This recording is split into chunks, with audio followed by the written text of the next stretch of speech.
Lagi sekali-kali hal yang wajar. Oke, apa bisa saya bantu? Oke. Tolong perkenalkan diri dulu, siapa? Agak dibuka dikit kali itu. Baik Pak, kami dari JAPENA ya, organisasi wartawan ya, dari grup Tempo sama Kompas juga ya. Yang rencananya sesuai dengan yang disampaikan Bapak mau bikin buku tentang pertahanan. Terkait dengan itu ya hari ini sesuai dengan jadwal yang sudah Bapak agendakan, kami hadir di sini untuk wawancara, mendalami bahan-bahan yang ini bisa itu. Kami hadir di sini, saya Bahrudin Yakub Pak.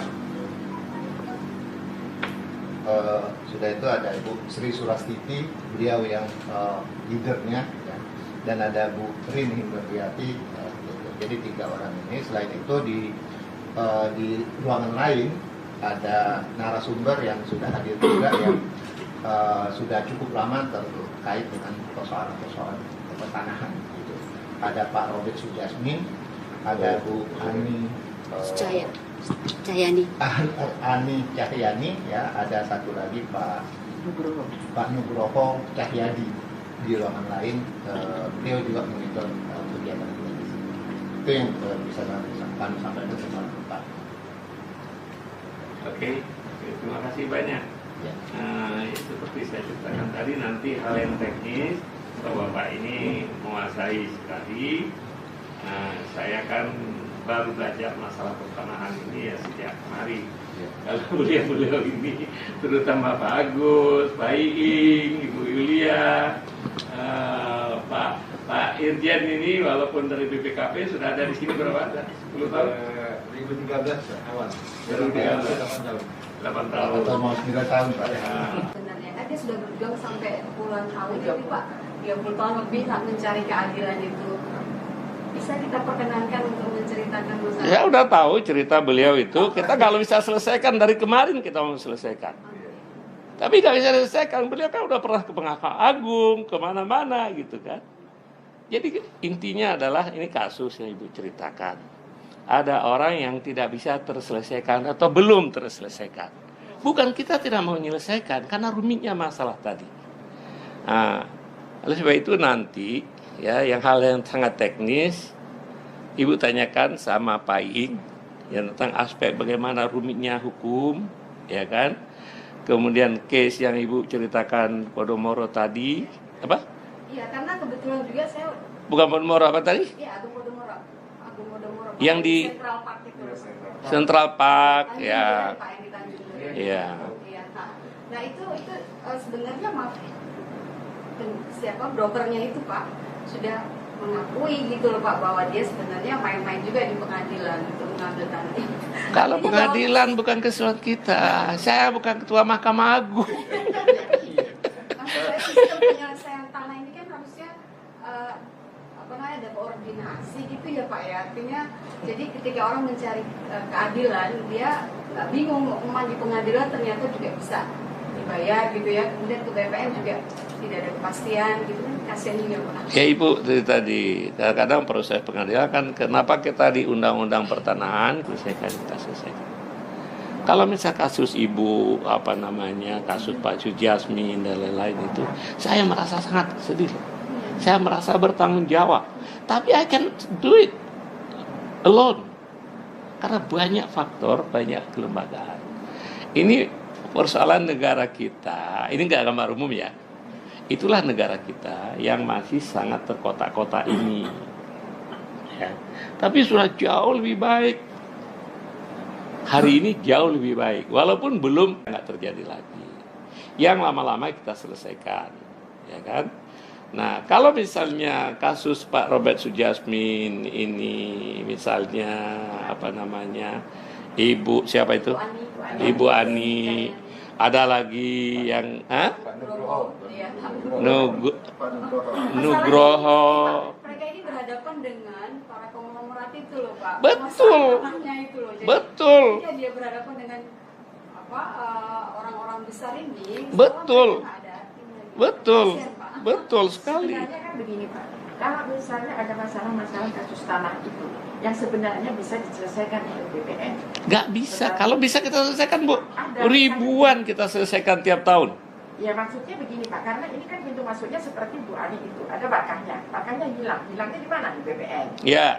Nah itu kan awal timbulnya dari masalah ini adalah di BPN itu Pak. Ya. Begitu juga Ya. Pak Robert, Ya. kan sudah ada surat ini, tapi BPN tetap tidak mau menerbitkan. Ya. Nah, gitu. Begitu juga dengan kasusnya Pak Nugroho, sudah ada kepres dari Presiden ya.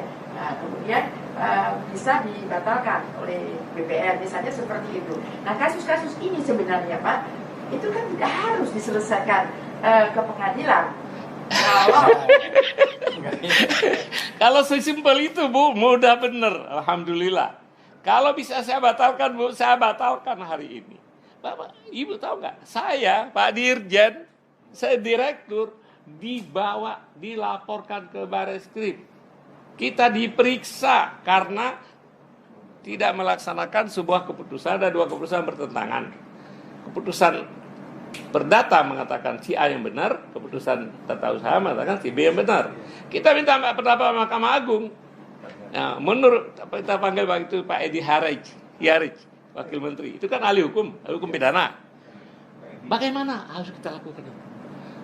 Pak Edi mengatakan, dan Mahkamah Agung juga mengatakan sama. Kalau ada keputusan administrasi dengan keputusan perdata yang menang. Oleh sebab itu kita nggak bisa laksanakan keputusan ini. Yang menang secara administrasi melaporkan kita bahwa abuse of power, tidak melaksanakan keputusan. Padahal kita nggak bisa. Kalau kita laksanakan keputusan ini, keputusan pidana perdata, si B yang menang. Jadi, Bu, menteri aja itu. Inilah persoalan negeri kita ini yang merupakan tanggung jawab kita semua untuk kita perbaiki. Pak saya potong, itu kan ada, kalau ada dua keputusan itu berarti kan ada dua dokumen yang asli dan palsu gitu ya Pak? Enggak seperti itu, Pak Ing, dia ceritakan Pak Ing. Pak Sofyan pernah bilang bahwa kalau memberantas masalah tanah ini itu dibubarkan dulu pabrik pembuatan surat palsu gitu Pak. Nah, Kalau kita tahu ditangkap banyak oleh polisi, itu bekas lurah di Bekasi ditangkap oleh polisi, 1 koper itu sertifikat girik palsu, ditangkap banyak. Dalam rangka apa ini Pak? Dalam rangka mendukung program Pak Jokowi sebagai Presiden, arahan 3 Mei supaya persoalan-persoalan perampasan tanah dan sengketa tanah selesaikan. Kemudian juga kita mendukung yang dilakukan oleh Pak Sofyan Djalil dan BPN dalam rangka membenahi persoalan di dalam sehingga persoalan ini bisa selesai semua. Jadi kawan-kawan masalahnya apa nih Pak? Ada 11, ada 3 kelompok. Yang pertama ada 2 kasus yang berdasarkan keputusan Presiden, Pak Nugroho di MT Haryono. Kemudian satu lagi adalah warga Lahat. Lahat kebetulan tidak datang, itu di Sumatera Selatan, itu berdasarkan Kepres. Kemudian yang lain ada pembeli lelang negara, kemudian ada warga Kirai, ada Pak yang giriknya hilang Sutarman, kemudian juga Isli, kemudian warga Kirai Pak Santoso dan Pak, kemudian ada juga yang dari Bandung Pak Sami dan Pak Patrick justru minta perlindungan. Jadi kita mendukung BPN, Baik. gitu, dan mendukung Presiden. Ya. Jadi kita ke Humas dulu nih. Ya. Berbelit-belit birokrasi yang di bawah. Itu aja. Sri Mulyani cepat tuh. Kita masukin surat 2 hari dijawab. 2 hari Pak. Jadi saya bingung. Saya ini mesti kemana? Umur udah 75 Pak saya. Ini 30 tahun peristiwanya. Beli barang dari kantor lelang negara. Masa bisa hilang begitu aja? Menguapkan nggak mungkin. Udah diverifikasi. Ya kan? BPN juga udah memberi izin untuk lelang bisa terjadi dengan SKPT. Nah itu yang saya nggak sanggup di situ Pak. Apalagi saya balik nama kan Pak ya. Udah diterima, lunas, hilang sertifikatnya. Gitu, Pak. Jadi saya mohon bantuannya kan gitu doang. Gimana balik nama, kok masuk sertifikat nggak keluar lagi. Padahal saya beli dari negaranya benar. Ada salah lelang, ada SKPT, dan diperiksa di BPN juga lolos untuk balik nama, nggak ada masalah. Terus orang DFQ tahu nggak sih sekarang itu dikuasai siapa? Dikuasai siapa itu? Dikuasai konglomerat? Takut sama konglomerat? Pak Robert orang Cina.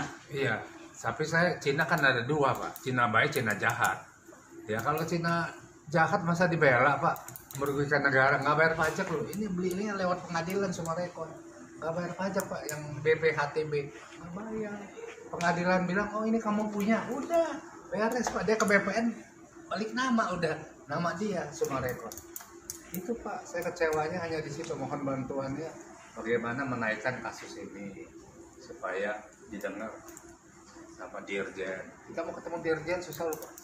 Ini kan tahapan menghargai bapak-bapak semua kan ada urutan gitu, hierarkinya. Dirjennya mau ketemu nggak sih Pak? Pak Robert pengen ketemu Dirjen. Iya, Kenapa karena susah, Pak? surat Ibu Sri kan ke Dirjen udah begitu surat masuk 2 hari keluar. Kenapa susah Pak? Nah itu yang saya pertanyakan. Pak Robert Cina miskin ya? Nah mungkin juga kalau Cina kaya langsung 1 hari bisa ketemu atau berapa jam. Nggak punya uang suap Pak? Enggak, saya nggak pernah suap-suap. Saya beli normal dan saya pembayar pajak yang baik.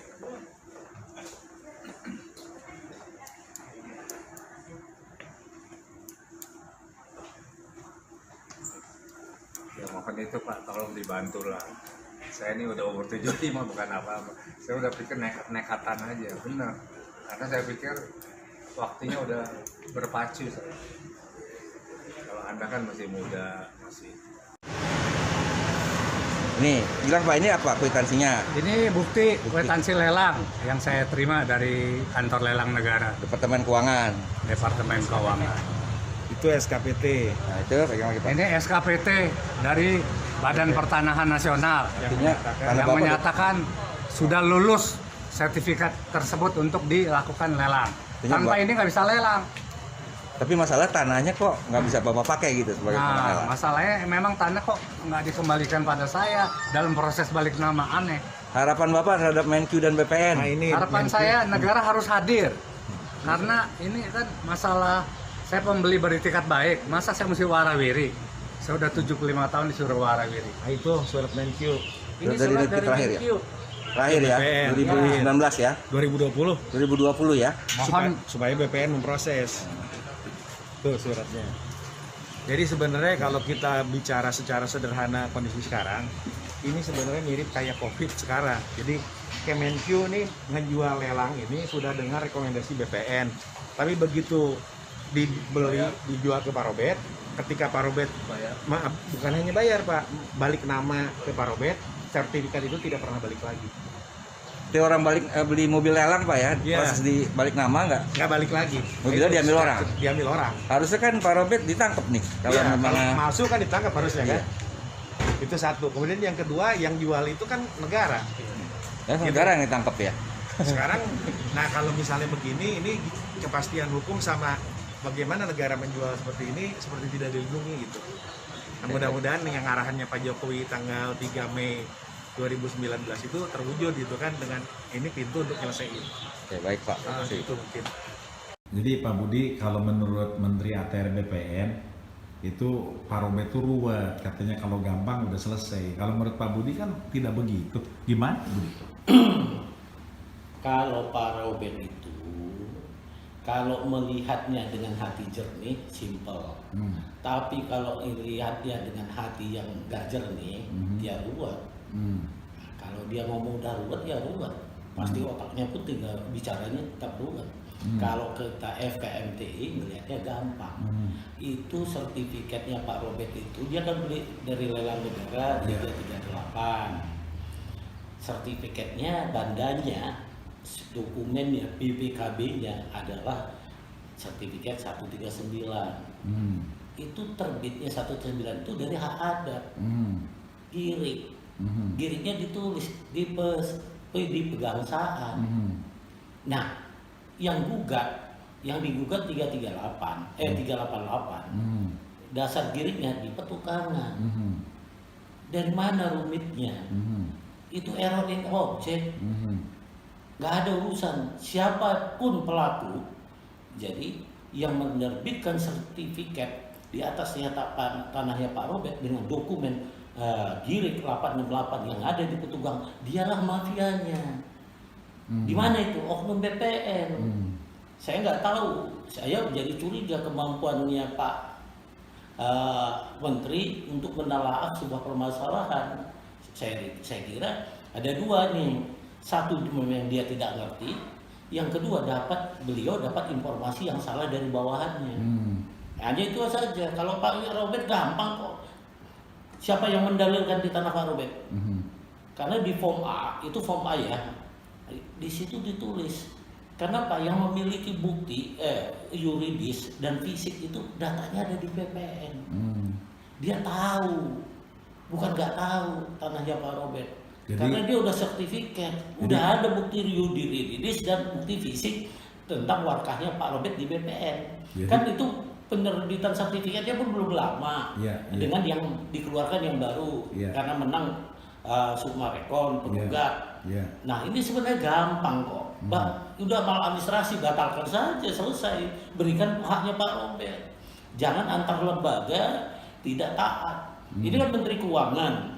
Bayangkan sebuah lembaga kementerian tidak dianggap sama BPN. Ada udah suratnya. Ini mau jadi apa negara? Kalau ini menteri aja tidak taat, sementara Pak Jokowi aja taat, itu di kasus masalah ketua anggota KPU yang diberhentikan. Begitu dia menang Evi Novida Ginting di PT UN, ya dia taat dengan perintah pengadilan. Sekarang di BPN banyak perintah pengadilan yang tidak dilaksanakan. Bu Nur, ada lagi tuh Sami ya. Di FKNT itu banyak. Ini masalahnya cuma satu kok, keberpihakan. Urusannya karena duit. Korup bangsa ini oknumnya. Itu saja sebenarnya. Oke, mudah-mudahan selesai Pak Robert ya Pak Budi. FKMT itu mengajak buka data live terbuka. Ada 7 kasus terakhir, sebelumnya ada 11 kasus seperti yang di video barusan ini. Nah jadi semoga dari situ bisa terinspirasi mafia pertanahan ini terbongkar. Jadi karena ini sungguh sudah sangat mengganggu gitu. Jangan lagi misalnya dibilang sertifikatnya palsu, didorong seakan-akan semua kejadiannya di luar oknum BPN, nggak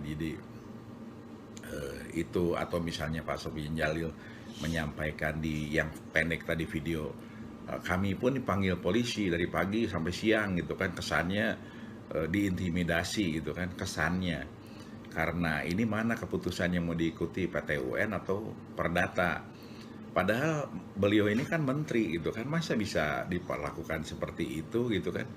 Kalau mengalami seperti itu, dibuka kasusnya kepada publik, lihat penyidiknya siapa, punya kaitan dengan apa, baca di belakangnya, artinya rumahnya, apanya segala macam, masukin KPK, itu pasti dapat, bukan ngeluh seperti itu gitu. Jadi ini jadi banyak hal yang sesungguhnya kita melihat bahwa yang harusnya menyelesaikan, kemudian juga dihormati karena berbagai kewenangan, kemudian juga diberikan fasilitas. Tetapi kalau melihat seperti ini, seakan-akan malahan hanya menyampaikan masalah dan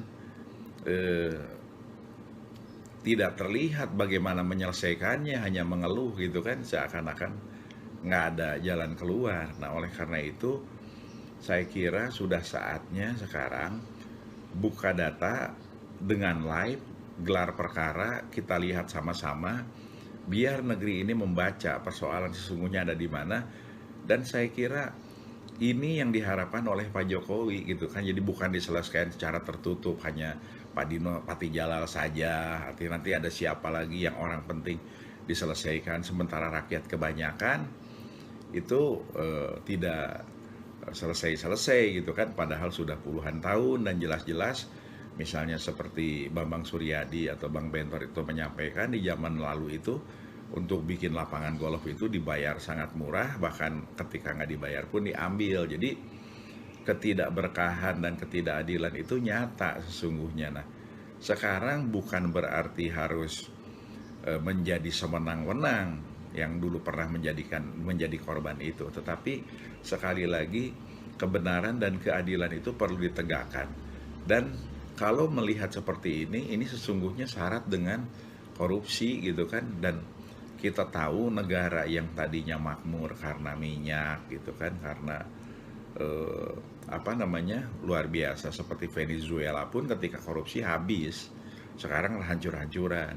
Kemudian juga di kawasan sekitar kita karena korupsi juga, Myanmar misalnya sekarang sedang menuju ke arah sana. Begitupun di berbagai belahan dunia, kejadian-kejadian akibat korupsi ini sungguh berbahaya. Dan kemarin disampaikan juga oleh Pak Niko bahwa perampasan tanah ini atau memiskinkan masyarakat ini bisa menumbuhkan terorisme. Malahan Pak Budi Kendi menyampaikan perampasan tanah ini itu anti Pancasila dan memecah belah NKRI.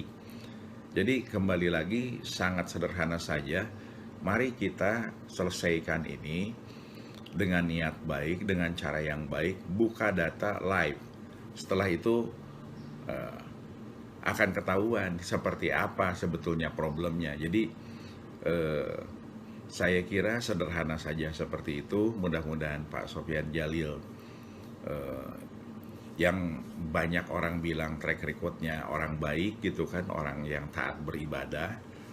Kemudian juga sekarang saya mendengar sudah tidak perlu apa-apa lagi karena sudah selesai dengan dirinya sendiri.